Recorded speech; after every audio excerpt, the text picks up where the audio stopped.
A grande verdade é que ninguém tá atacando tanto o governo Lula, nem o Bolsonaro, nem o Nicolas, Zambelli, quem você quiser. Ninguém tá batendo tanto, ninguém tá causando tanto dano quanto o próprio Lula no próprio governo, e nem o Haddad, nem a galera que ele colocou lá. O que realmente é mais danoso é a incompetência.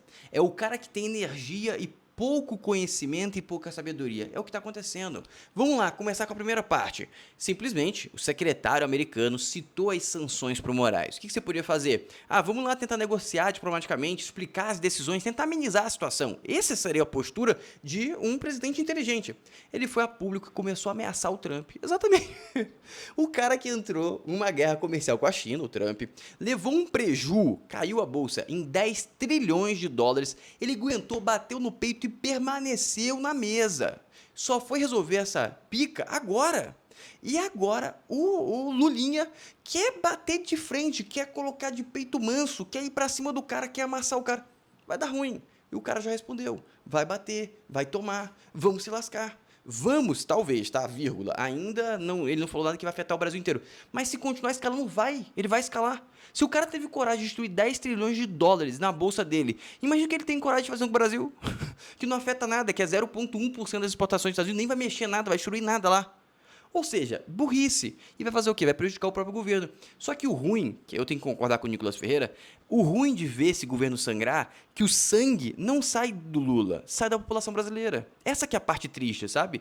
Em paralelo a isso, vem o Haddad. A gente estava com o dólar caindo, que ia reduzir a inflação, que ia controlar minimamente a inflação, que ia reduzir o preço do combustível, e ele olhou aquilo e falou, vou fazer uma cagada. E foi lá e fez uma cagada. O dólar explodiu. E aí, cadê a desinflação? Não vai ter mais. Vai o quê? Vai começar a aumentar tudo de novo. Vai ser um caos de novo. Falei, mas tá rasgando o governo Lula, mas tá machucando. O governo já tá contratado para perder. O que ele tá fazendo aqui é simplesmente escravizar mais ainda a população, é prejudicar ainda mais a vida da população. Isso que me incomoda, sabe? É muito ruim isso, é péssimo, é péssimo. Eu acho que é muito triste, sabe? É muito triste. O que rola nos bastidores é que o Lula tá isolado e só tem contato com pequenas e pouquíssimas pessoas. E, na minha humilde opinião, são pessoas extremamente incompetentes. Tanto que o trabalho do Bolsonaro, do Nicolas, é muito fácil. O Nicolas faz um vídeo falando a verdade, não precisa mentir, não precisa inovar, não precisa prostituir, não precisa fazer nada. Ele simplesmente fala a verdade e tem o impacto que tem. Porque o governo é incompetente demais. Mas beleza, vamos começar de uma vez por todas, já enrolei muito nessa introdução. Curte o vídeo, se inscreva no canal, ativa o sininho para esse vídeo alcançar o máximo de brasileiros possível, para a gente conseguir informar e erradicar essa praga, essa zanta que estão no governo, pelo amor de Deus, tá? Eu vou começar o vídeo aqui com as falas dessa jornalista, que eu achei muito pertinente sobre a questão do fim da reeleição. Ela colocou um ponto de vista diferente do meu, e eu acho muito legal vocês verem também, que eu vou até pontuar alguns pontos da minha humilde opinião, tá? Ela vai contra a questão da expansão do prazo e da reeleição, e eu vou pontuando para vocês, eu acho muito importante todo mundo ter essa consciência, porque isso é um projeto muito grande, que eles pensaram muito, mas não estava na pauta, não estava na boca do povo. Então, muitas pessoas, incluindo eu, pensou muito pouco a respeito. E agora a gente tem que entender na vírgula para saber se a gente vai apoiar ou não. Presta atenção. O fim da reeleição em si tem bons argumentos a favor e contra. Eu acho que esse não é o principal dado. Eu acho que tem muito mais argumento a favor, tá, do fim da reeleição. Porque, historicamente, se você olha os países que estoparam a reeleição, eles conseguiram ter uma democracia muito mais sólida. O principal dado de preocupação dessa PEC é realmente essa história da coincidência das eleições. Porque aí o argumento que eles usam para... Só que no Brasil, quando você vai passar uma PEC boa, eles sempre colocam jabutis, umas coisas que são porcaria. Essa questão de coincidência das eleições, eu gostei em primeiro momento, porque ia economizar, só que o efeito colateral pode ser gigante. A vender esse peixe é de que você barateia o custo, que você só faz uma eleição... Eu concordo com ela, presta atenção. Mas eu duvido, e aí eu duvido realmente que eles reduzissem o fundo eleitoral e partidário, provavelmente aumentaria. Tem que aumentar. Tem muita campanha que a gente tem que fazer. Exato. Eu acho que aumentar talvez não vai aumentar. Isso aqui é uma elucidação que ela não embasa bem. Mas o custo que eu penso que vai ser muito mais barato é parar o país, porque a eleição dá uma parada do país. Se você para o país uma vez por ano, uma vez a cada 5 anos, é muito melhor do que parar a cada 2 anos. Ou seja, e também a prostituição que acontece nas eleições, que todo mundo conhece, várias coisas populistas que vão só destruindo o país, isso vai minimizar também. Mas tem um ponto muito relevante que ela cita. Então ia aumentar aumentar esses fundões Discordo. e ia tolher a possibilidade, sim, dos eleitores irem periodicamente às urnas dizer o que eles estão achando. Eleições... Esse é um argumento muito bom, porque o eleitor indo às urnas periodicamente, ele dá uma sinalização. Nas últimas eleições que teve da questão municipal, ficou claro, ficou óbvio que é a direita que está com poder. Isso faz o governo, faz os políticos, não o governo não, mas os políticos, eles começaram a tender mais para a população. Então fica uma democracia mais orgânica e menos com solavanco. Isso é positivo.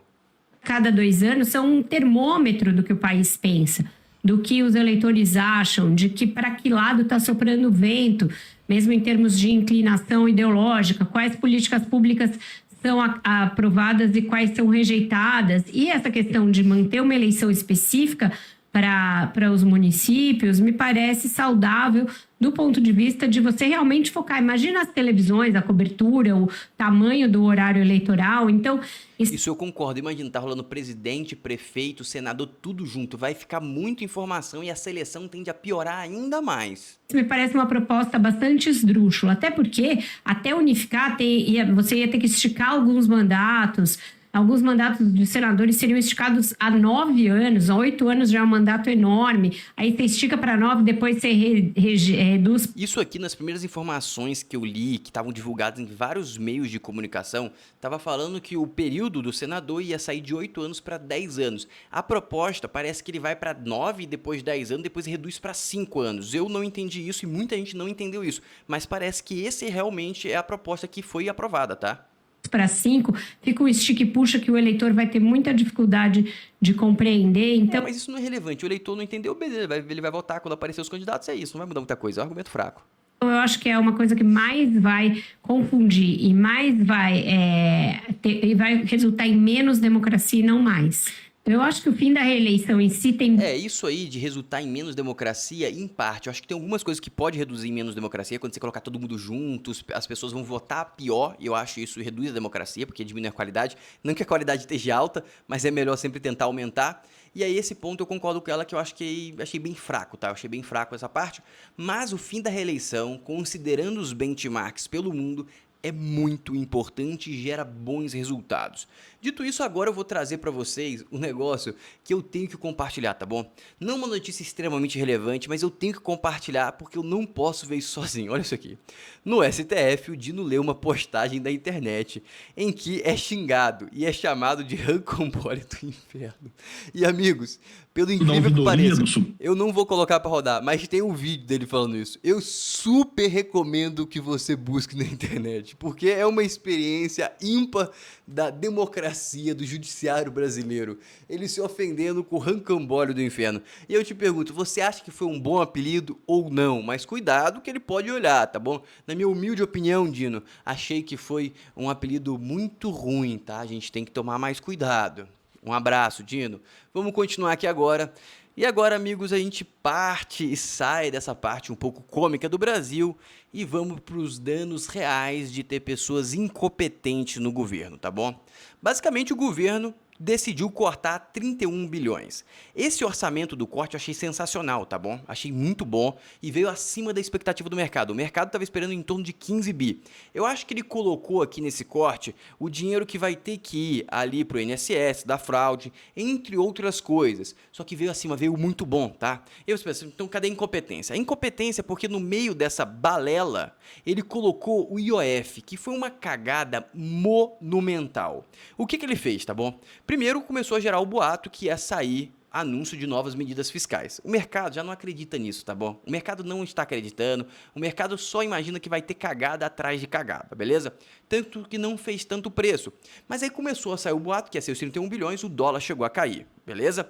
Só que ele pegou e anunciou uma cagada monumental, que foi o fim o aumento da taxa de IOF. O que aconteceu? Basicamente, a taxa de IOF para a pessoa física era de 1,1%, sairia para 3,5%. Isso já é ruim, mas essa parte não foi a pior. A parte foi que ele mudou para as empresas, ele mudou para o mercado inteiro. Aí, do dia para a noite, na verdade, em poucas horas, porque isso era implementação imediata, pelo que parecia, não era nem meia-noite, tá? Era imediata. Simplesmente mudou a taxa, mudou o fiscal. E aí ele ainda fez essa divulgação aqui, ó. O ministro da Fazenda tomou uma decisão que afeta todo o mercado financeiro e diz que não falou com o Banco Central. Decidiu impor um controle cambial no país via OF, não falou com o BC. Haddad conseguiu superar o Manteiga a ser o pior ministro da Fazenda do Brasil. Eu concordo completamente com a Maria Helena. Sobre as medidas fiscais anunciadas, esclareço que nenhuma delas foi negociada com o Banco Central. Como que você anuncia isso? Amigo, deixa eu te explicar um negócio. O pessoal que ia pra gringa agora vão ter que pagar mais caro. Não, se fosse só isso, tranquilo. O cara pagar mais 3 e pouco no câmbio e ele tá viajando pra Europa, tranquilo. É ruim, é chato, a população é ruim. Mas, cara, tem negócios, tem empresas que pegam dinheiro em dólar para investir no Brasil. Tem um mundo inteiro que tá calculando todas as contas de viabilidade financeira a 1,1% ou a 0,6%, que é as taxas que estavam. E simplesmente você rasga isso. Você joga na casa do cacete e fala, agora vai ser isso a partir de meia-noite do dia seguinte. Você acaba com vários negócios, você destrói várias empresas, você destrói vários lucros que iriam existir, não vão existir mais. Entendeu a gravidade disso? E ele simplesmente não falou com o ente mais importante, que é o Banco Central. O Banco Central tinha que fazer um estudo de viabilidade, tinha que fazer pesquisa, tinha que entender o real efeito. Por quê? Isso aqui basicamente é aumento de imposto. Só que o mundo não é tão simples. Vamos supor que você venda por ano 10 bilhões de reais em camisa, tá? Você vendeu 10 bilhões, você fala assim, eu preciso de mais 1 bilhão. Vou aumentar 10% o imposto da camisa e vou arrecadar 1 bilhão. Não, porque no momento que você aumenta o imposto, o preço do produto vai aumentar. No momento que o preço de produto aumenta, cai o consumo, logo vai vender menos. Então talvez você vai sair ali de 10 bilhões de venda para 7, para 5, para 6. Você tem que fazer um estudo de viabilidade, tem que conversar com o mercado. E simplesmente você não pode dar um chute à la caramba, que foi o que acabou de acontecer. Ou seja, uma vergonha sem tamanho. O que vai acontecer? O que está acontecendo? Simplesmente, em seguida, eles fazem mais uma vergonha. Eles pegam e recuam, revogam o aumento da decisão do EAF. Você não está apoiando a revogação? Amigo, eu apoio a revogação, apoio muito. Só que você saiu do ponto A, você foi para o ponto B e voltou para o ponto A. Só que você voltou para o ponto A, olha só que interessante. Você voltou para o ponto A com 5, 4% mais caro.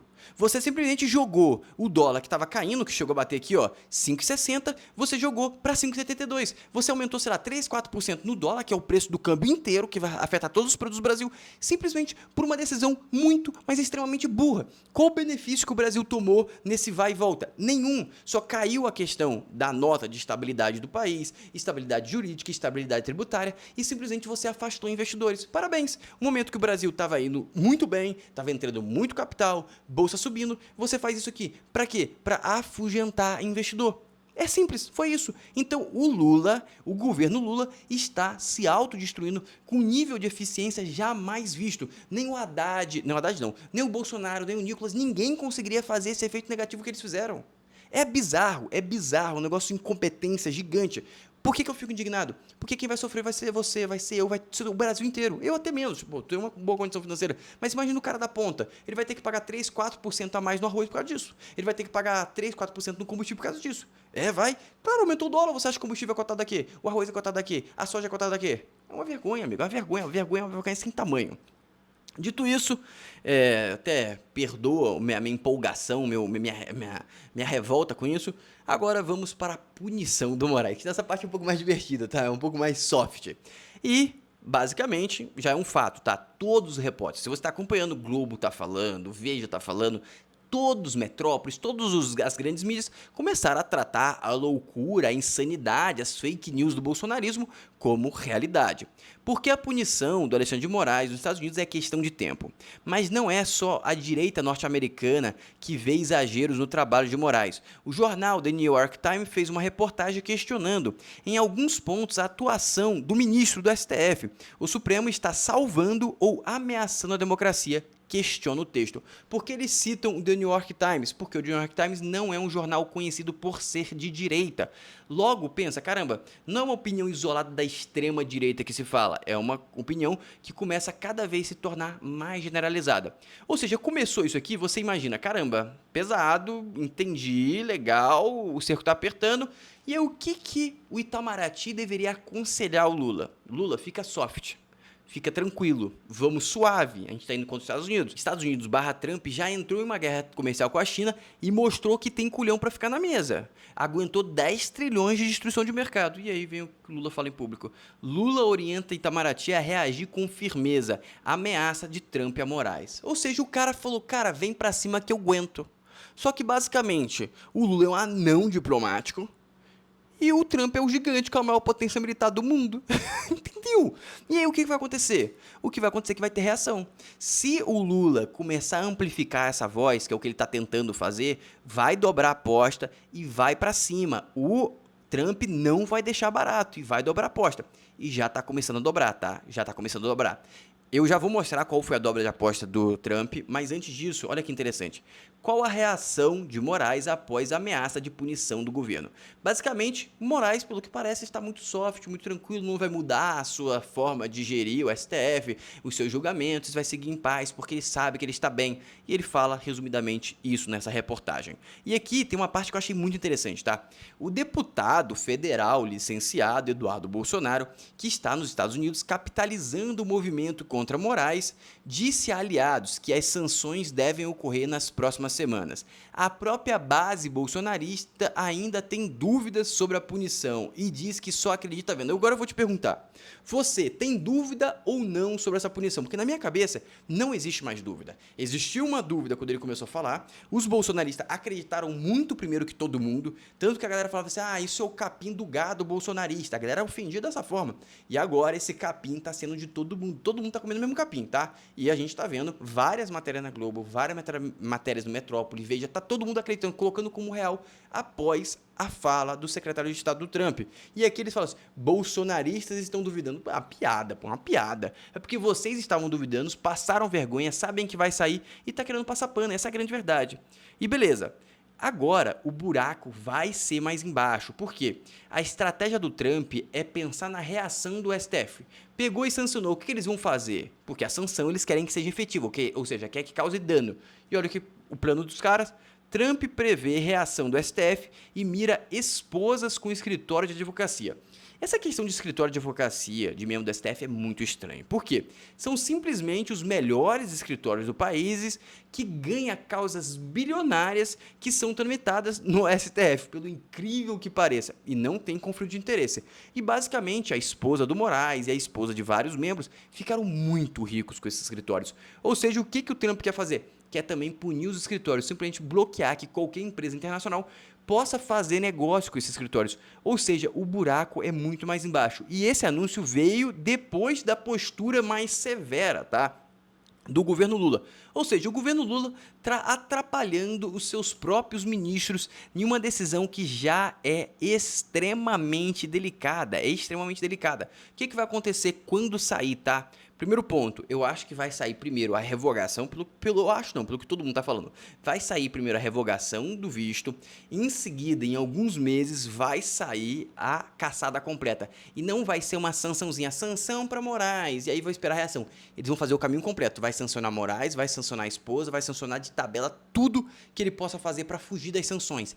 Essa é a estratégia. E qualquer empresa brasileira que faça negócio com Moraes vai ser punida internacionalmente. Vai ser uma pessoa não grata, o Moraes. Ou seja, qualquer negócio que ele for fazer, ele vai sofrer severas punições. O que ele vai ter que arranjar? Ele vai ter que arranjar laranja e tudo mais. Uma postura que não deve ser muito vigente com o STF de um país, a Suprema Corte. Mas a gente tem que acompanhar o que vai acontecer. E no meu humilde sonho, tá? O meu humilde sonho que eu gostaria muito que acontecesse. Eu gostaria muito que o Moraes decidisse investigar as fortunas desses indivíduos e, em seguida, começar a publicar e questionar de onde veio esses 100 milhões de dólares de patrimônio. Por que você tem uma conta offshore nas Ilhas Caimãs em seu nome com X milhões? Quem que deu esse dinheiro? Por que a empresa X que você julgou em tal ano te transferiu 10 milhões de dólares para essa conta que está em um nome de laranja, mas é ligado a você? Ou seja, é umas questões bem interessantes, não é? Para você refletir. Por quê? Por quê? Por quê?